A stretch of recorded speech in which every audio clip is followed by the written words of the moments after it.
अच्छा जी, मिस्टर खान को लेते हैं। हाँ जी, खान साहब। दूसरा मेरा पॉइंट ये था कि मैं फ्रीडम ऑफ स्पीच के लिहाज से आपसे बात करना चाह रहा था कि आपकी डेफिनेशन क्या है फ्रीडम ऑफ स्पीच की, और किस हद तक आप सपोर्ट करते हैं इस चीज को, कि कहाँ पंडित तक जी, आप फ्रीडम ऑफ पंडित जी को स्पीच। अभी समझाया था मैंने। पंडित जी को मैंने अभी समझाया था, अभी पता नहीं आप उस वक्त थे या नहीं थे। तो फ्रीडम ऑफ स्पीच तब तक होती है जब तक आप लोगों को वायलेंस के ऊपर, तशद्दुद के ऊपर उकसाते नहीं है। आपने किसी भी नजरिए के ऊपर बात करनी है, चाहे वो सही हो गलत हो, आपको उस नजरिए के ऊपर बात करने की इजाजत होनी चाहिए जहां तक लोगों की जिंदगियों को खतरा ना हो। अब ये थोड़ी यहाँ पे लाइंस जो होती है ब्लर होने लग जाती है। वो ब्लर इसलिए होने लग जाते हैं कि आप कह सकते हैं कि यार आप ये बात कर रहे हैं, इससे हमारी जो सोशल कोहेजन है इसको खतरा हो सकता है, इसलिए हमने आपको पकड़ लिया। तो ये चीजें ब्लर होती हैं, इतना सिंपल नहीं है, वी गेट दैट। लेकिन इसीलिए जो कुछ चीजें जो हैं उनके ऊपर हम लाइन ड्रॉ कर सकते हैं। फॉर एग्जांपल, जब हम सियासत के ऊपर बात कर सकते हैं, जब हम इमरान खान, नवाज शरीफ, इनके चीजें के ऊपर बात कर सकते हैं, तो हम मजहब के ऊपर क्यों नहीं कर सकते? अगर हम स्पोर्ट्स के ऊपर कर सकते हैं, इकोनॉमिक पॉलिसी के ऊपर कर सकते हैं, म्यूजिक के ऊपर कर सकते हैं, तो मजहब के ऊपर क्यों क्यों नहीं कर सकते?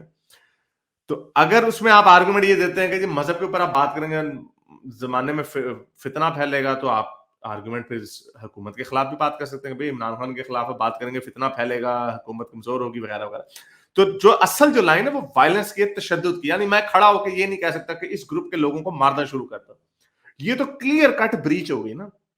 जो ग्रे एरिया है वो भी इतना ग्रे नहीं है, उसके ऊपर लाइन ड्रॉ की जा सकते हैं। We can argue on that. बहुत ज्यादातर चीजें जो होती हैं जिंदगी में वो ब्लैक एंड व्हाइट नहीं होती। जो लॉयर्स जो होते हैं, लॉयर्स का तो काम ही होता है कि ग्रे एरिया को ढूंढ के उसको एक्सप्लॉइट करना।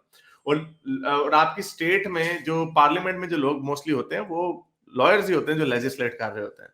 सो एनीवे, ये एक छोटी सी डेफिनेशन है कि डेफिनेशन ही, ये छोटा सा प्रोसेस इसके पीछे कि वायलेंस के ऊपर जहां पे जब बात आती है ना, then you have to change.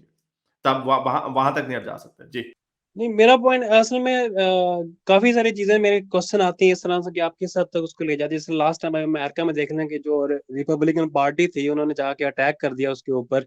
तो अब वो भी एक किस्म की फ्रीडम ऑफ स्पीच थी, लेकिन उसको कंट्री को काफी उसके बैकअप में नहीं, नुकसान वो हुआ। फ्रीडम ऑफ स्पीच स्पीच, कैसे हुई? स्पीच में स्पीच का मारना मतलब कहां से आ स्पीच गया? है।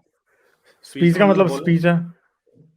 मतलब जो प्रोटेस्ट अब जो लोग करते हैं रोड्स पे जाके, तो वो इसीलिए कहते हैं ना कि हम फ्रीडम है, हमें हम जाके रोड पे जाके वो करेंगे। प्रोटेस्ट करते हैं, हाँ, तो वो प्रोटेस्ट करते हैं ना, फिर आप चीजें तो नहीं ना तोड़ फोड़ कर सकते हो। जी। आपने देखा नहीं इमरान खान जब दुनिया के कहता था मैं, किसी भी मुल्क में अगर प्रोटेस्ट होता है और उसमें तोड़फोड़ की जाती है, तोड़फोड़ करने वालों के खिलाफ कानून है हमेशा से। कोई दुनिया का मुल्क ऐसा नहीं है जिधर नहीं है कानून की खिलाफ वर्जी। तो फिर कानून की खिलाफ वर्जी और खास तौर पे आप लोगों की प्रॉपर्टी तोड़ना शुरू कर दें, कैसी अजीब सी बात है। ये फ्रीडम ऑफ स्पीच में नहीं आता। हाँ, चले, सही है, ठीक हो गया। जाना ओके, है। Thank you. Thank you so much. Okay, thank you. मेरे इस नेक काम को जारी रखने के लिए मुझे पेपैल या पेट्रियन पे जरूर सपोर्ट कीजिए, ताकि मैं अपना पैगाम ज्यादा से ज्यादा लोगों तक पहुंचा सकूं।